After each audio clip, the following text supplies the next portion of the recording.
Ну вот, опять темно стало. Свечку жгу. Хорошо со свечой. Очень здорово. Она такое настроение создает особенное. Свечка-то эта. Ну и вообще экономит батарейки в фонаре. Достаточно света. Вот сейчас я выключу фонарь. Вот. Вот так вот со свечой.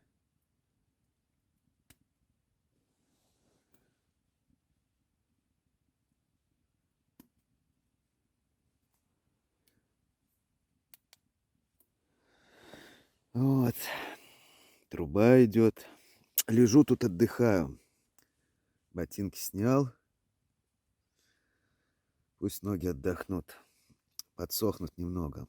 У меня там как устроено? Носки двух типов. Непосредственно на ногах носки Коламбия. Такие трекинговые носки. С тканью пропиленовой. Хорошие очень. Случайно купил в спортмастере. Давно еще. А сверху находятся носки. Носки находятся вот флисовые носки из Декатлона. Офигенная, скажу вам, вещь. Флисовые носки. Полезная вещь. Вот. Красота. В сочетании с флисовыми носками очень хорошо. Ну, на ночь, конечно, их снимаю. Вот вчера снял носки, посушил около печи, потом в спальник убрал, на утро сухие надел. Есть у меня и сменные, конечно, носки. Мало ли что, провалюсь куда. Термобелье сменное есть. Но пока, честно сказать, не менял. А ботинки, конечно, это песня. Без них я бы сюда не дошел. Потому что ни на лыжах, ни на снегоступах, ни на чем там не пройдешь. Бурелом, кустарник, кое-где не замерзшие ручьи. Вот идеальная обувь для таких перемещений. Ну, снега где-то, самый максимум по колено. Правда, сегодня утром, вчера ночью был снегопад. Но я проторопил дорожку. Несколько раз туда-сюда прошел. Ну, до кустарников. Кусты уже не заходил. Завтра буду выбираться. Будет полегче. Чай заварил. Есть что-то особо не хочется. Столько продуктов. Придется бросить их тут. Не потащу. Что чувствую, уже надрываюсь. Невозможно. Все-таки возраст уже сказывается. Эх. Молодость — это самое ценное. Когда много сил, энергии. Но ума мало. Много глупостей люди в молодости совершают. Поговорка есть. Если бы молодость знала, если бы старость могла. Все это было так всегда. Там вот рюкзак лежит. А я лежу вот в уголке тут. Видно, что снег потаял вокруг печки. Такая проталина. Я на снегу лежу. А вот здесь у меня такой коврик. Я на него сажусь, когда печкой управляю. Подкладываю там дрова. Вот. А тут вот инвентарь лежит. Рядом с продуктами солнечная батарея, штатив, сковорода. Вот не знаю, может, воспользуюсь ей сегодня. Сыр пожарю. Сыр такой хороший, грех его оставлять. Попил чай. Ну и сейчас отдыхаю. Хочет отдохнуть, полежать. Натрудился. Таскал дрова из леса. Вытаскивал. Страшно там, падают деревья с грохотом. Ну, на все воля Божья. Вчера подумал, ну, суждено мне тут остаться навсегда. Это не так уж и плохо в таком месте расстаться с этой земной жизнью. Лучше, чем в какой-нибудь больнице. Намного лучше. А сейчас ведь многие люди погибают от ковида в больнице. Это ужасно. Жалко людей. Много несчастий. Ну, что поделаешь, судьба. У каждого своя судьба. Всегда думаю, главное, чтобы было что вспомнить. И вот это, наверное, будет из тех воспоминаний, которые останутся. Новый год в лесу, вот эти ночи, тишина, заснеженный лес. Вот она жизнь.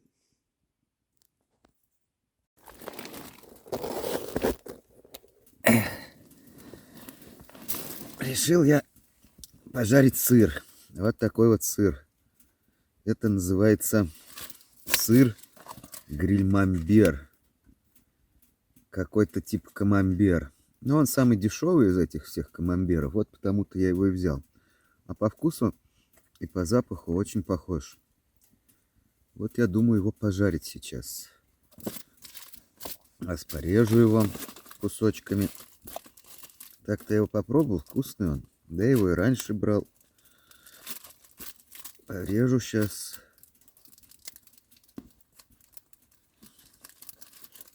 Кусочками. Так, это не очень здорово у нас получается. Доска есть, только лень доставать ее. Лень, в походе очень лень сильна. Ты уж устаешь, как не знамо что. А потом, может быть, а может и нет. Сварю таки рыбный суп. Говорят, если человек не глуп, уважает рыбный суп. Так, а внутри он жидкость. Как прямо в благородных сырах. Научились у нас делать подобие камамбера. А особенно вкусен такой сыр из козьего молока. Это вообще... Сыры бывают очень интересные. Слышал я, что даже из молока ослиц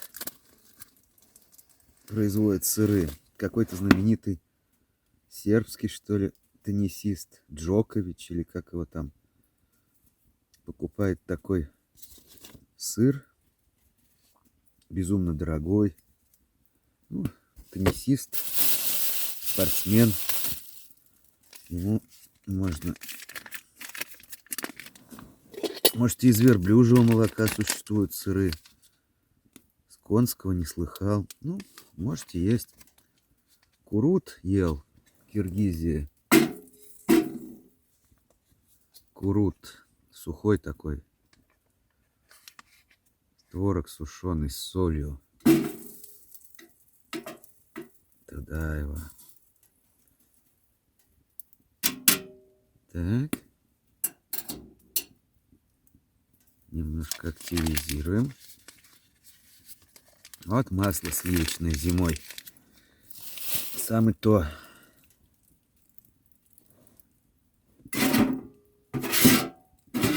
Прям буду в тарелке жарить. Ткановая тарелочка. Посмотрим, какова она в качестве сковородочки. Опа. Вот так лучше. Нет. Вот. Туда их разложу. Сыры. Че, новогодний? Все икру ели. А я тут что, пельмени рыбные ел. Непорядок. Да. Вот. Не пускай. Пожарится прямо в миске. Хорошая миска, полезная. Вот так вот я разместил там сыр. Видно, не видно. Ать. ныряет. И на печь его вот туда, как Карабас пугал, когда Буратино говорит, прямо в огонь. Вот сейчас так я и сожгу от этого гриль-мамбера. О! Гриль-мамбер. 150 грамм. С плесенью. Называется натуральный сыр с белой плесенью для запекания, жарки и гриля. О как. А ты посмотри, что такое получится. Мамбер. Не знаю, сжигать, не сжигать. Ну, ладно, что я буду мусорить-то? Все равно надо мусор истреблять. Не слишком сосвечивает, интересно.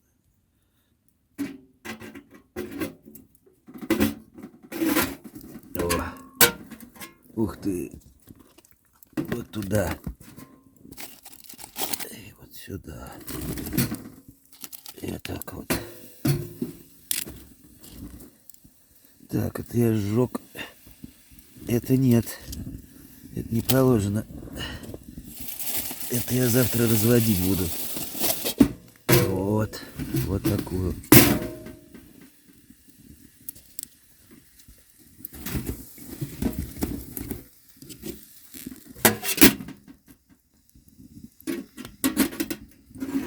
Опа. Вот. Хорошо. О, как раскочегарилась-то печь. Береза там. Нашел сухую березу. Это сухая береза, это сила. И угли будут. Все будет. Вон печь сразу разгорелась. А вот если выключить освещение, от одной свечи, полумрак, тени всякие. Ночью похолодание прогнозируется до -8.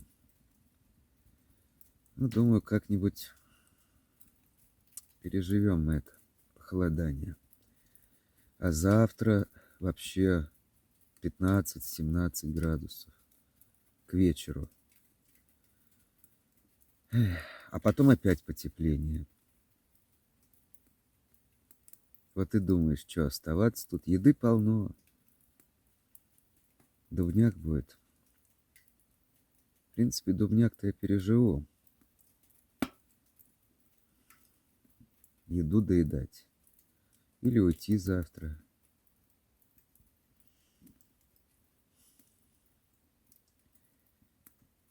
Эх. Вот мысли. Конечно, что-то придется оставить. Картошку я назад не понесу. Лук там тоже не понесу. Ну, может, сейчас картошку и лук с рыбой сварю.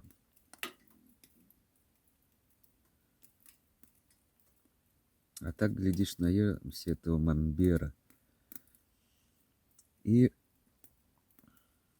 уже и суп рыбный не захочется. Ну, что-то там затрещало, как бы не упало дерево на меня. И это страшное дело. Страшное дерево, если упадет. Вот сейчас, что интересно, вот фонарик у меня. Это самый простой, дешевый с Алиэкспресса фонарь. Но он содержит в себе аккумулятор Panasonic 18650. Вчера весь вечер горел. Сегодня тоже долго. Все-таки эти аккумуляторы, они очень различны по качеству. Так вот, если с собой брать, то лучше, конечно, Panasonic, вот эти зелененькие. Павербанк надо тоже позаменять. А то там, бог знает какие, Санио из ноутбуков вытащены, из блоков питания ноутбуков старых. Всякие, не пойми какие. Надо позаменять. На этом грех экономить. Хуже нет, когда раз и кончилось электричество. Так, что там делается?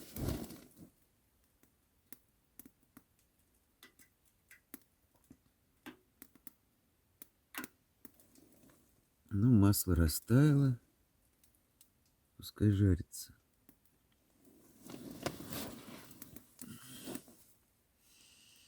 А вот есть еще шоколадка. Вдохновение. Эх, вдохновение. Да и чай.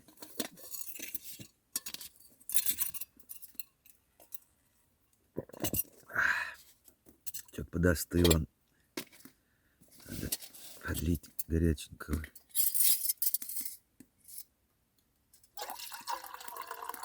О, это вторяк. Вторая заварка. А первая в термосе. Эх. Если уходить завтра, то план такой: с утра растопить, что-нибудь приготовить, чай там. Потом все собирать. Вещи все. До темноты надо выйти. По темноте очень по бурелому будет плохо идти.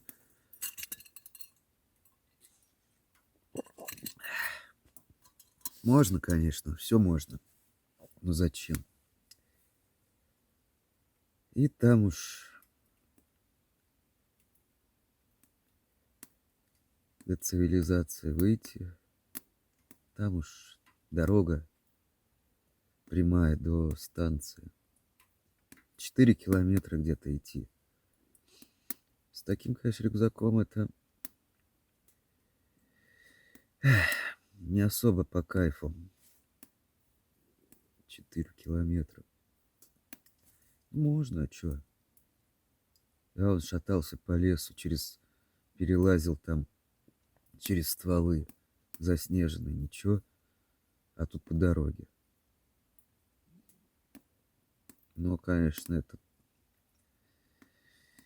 Ай, не приведи Господь.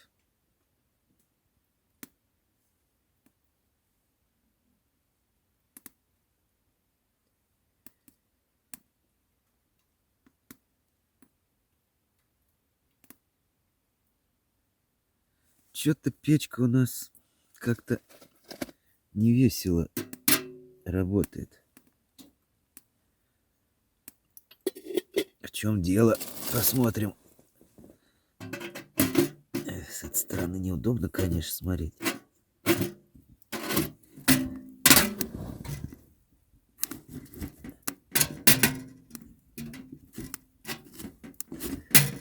О, вот так.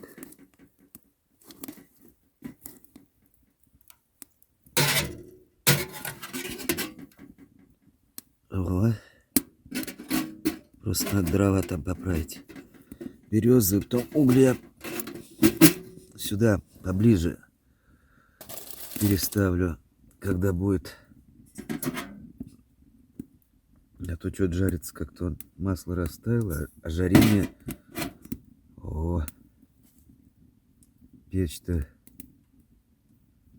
начинает ускоряться. Перестройка, ускорение. Эх, помню те времена. Мне было 10 лет, когда Чернобыль случился. Помню, с дедушкой пошли мы в лес и видели... Это Киевское шоссе было. В то время в этих лесах еще грибы росли. Чисто было. По Ленинскому машин мало ездило, по Киевскому шоссе. Эх, пошли с дедушкой в лес, а там блокпост. И люди с этими с счетчиками, с дозиметрами какими-то, Гейгера, Мюллера, останавливают машины. Ну, а какие тогда машины? Жигули, москвичи, запорожцы останавливают по Киевскому шоссе, которые едут. Заставляют открывать багажник, проверяют там дозиметром этим прибором на штанге такой. Наверное, боялись, что в Москву завезут какую радиацию с Украины, с Чернобыльской этой зоны. Наверное, осень была. А может и нет, и весна. Помню я, как Чернобыль случился. Эх, упало дерево где-то. Что они падают тут часто. Стрёмное дело. Вот, помню, как транслировали вывод войск из Афганистана.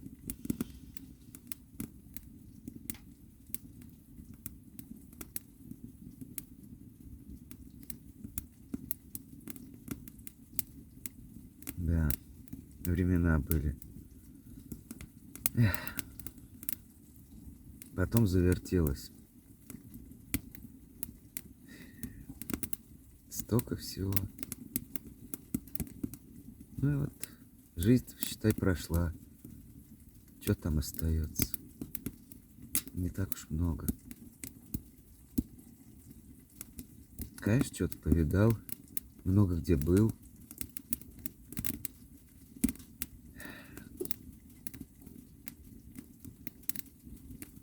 Но, честно скажу вам, нынешнее время мне не сильно нравится.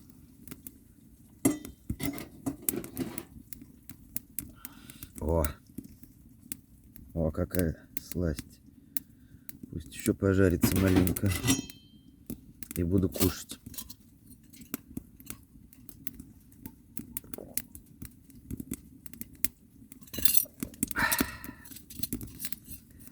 Вот чем с печью хорошо лежишь так. Лежишь. На улице мороз сейчас, ну, минус 3-4. О, запах сыра пошел. Можете придушить чуть-чуть печурку-то. То... Так. И вот так. Вот. Даже немножечко вот так. Пусть послабее чуть-чуть работает. Еще пригорит.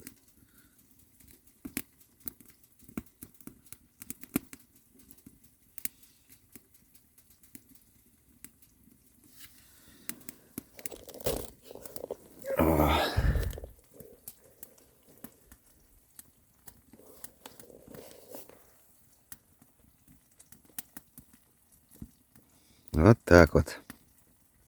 Ну вот, 2 ночи прошло. Покидаю я это место. Нелегко было. Снега много.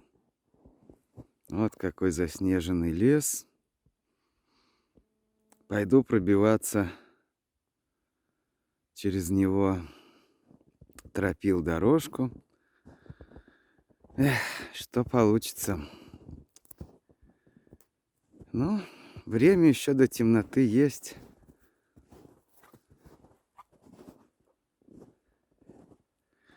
Вот бужа замерзшая. Ночью прям рядом со мной снег упал, как лавина сошла. Пыль поднялась.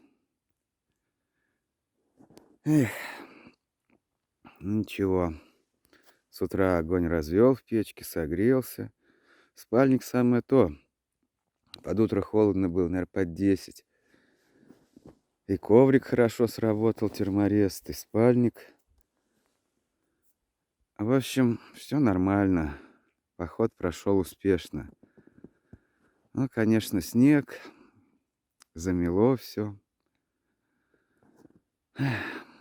Так вот. Вон какие ветви, все в снегу. Пойду. Буду пробиваться через этот снег.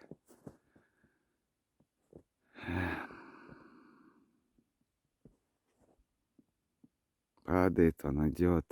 Надо до темноты успеть выйти из леса. Вот туда. Эх. Усиливается снег. Ну ладно, как-нибудь пройду. Ну вот, вышел я через ЛЭП. Там, конечно, такое, не приведи Господь. Мелкий вот этот вот кустарник. Вон там вот деревня Избище. Вдалеке видна. А поляна вот там вот где-то. Не так уж далеко, но идти через это все, ой, ад, кошмар. А станция в той стороне. 4 километра еще. Но это уже ничего. Главное, не по бурелому. Очень устал, изнемог, отдыхал. С непривычки-то после ковида такие нагрузки нелегко даются. Рюкзак хорошо себя проявил, удобный. Все, и печь, и коврик, и спальник. Все хорошо работало. Вот, Избище. И вот туда вот ЛЭП пошла, куда-то в сторону Чарустей. Вот так вот тут. Снег идет. Так вот завершается этот поход. Ну, я считаю, хороший поход. Но тяжелый. Физически тяжелый поход был. Но в этом и смысл. Когда тяжело трудишься, душевные всякие проблемы отходят немножко на второй план. Снег идет. Вот так вот. Буду выбираться дальше. До станции. Вот и все. Поход завершен. Тасина. Вот так вот. В относительном комфорте я нахожусь после тяжкого пути. Вот в таком вот закутке.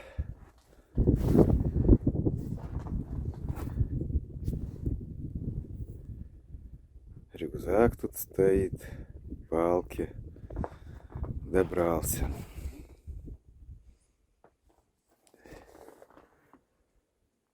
Вот оттуда поезд должен приехать.